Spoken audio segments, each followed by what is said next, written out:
There was a country where the sun never rose. The sky above was always coal black.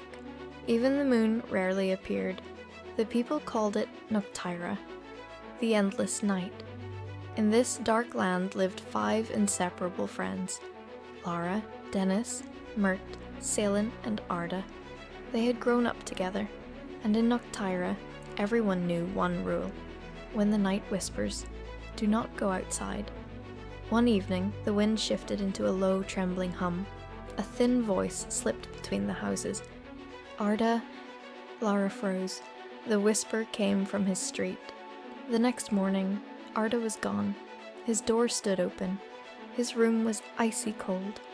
On the window was a black, muddy handprint, as if something had pressed itself against the glass. "The darkness took him," Dennis whispered. Legends spoke of beings called the Umbra, a creature who lived in the dark, who hated light and hunted the lonely. But Arda had not been alone. "We're bringing him back," Lara said.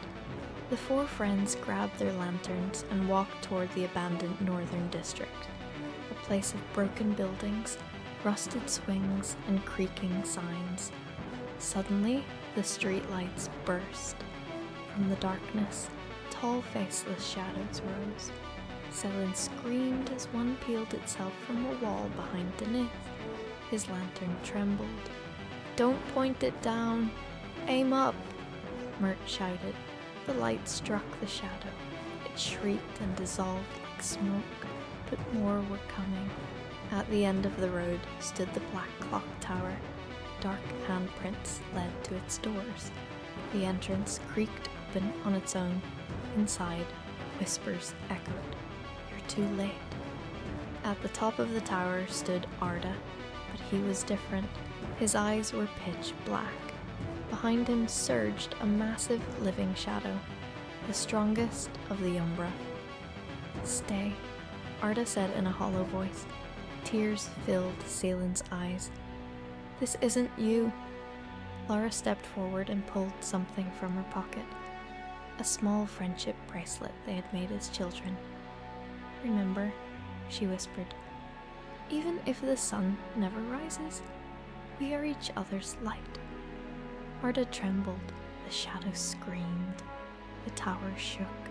Dennis and Mert lifted their lanterns. Salin grabbed Arda's hand.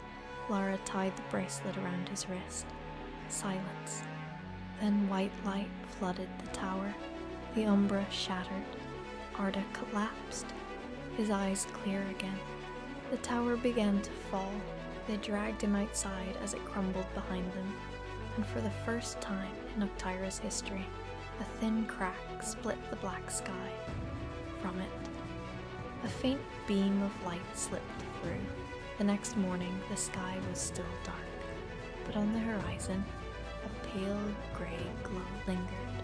The sun had not yet risen, but the darkness was no longer undefeated, because some lights are not born in the sky. They are born in friendship,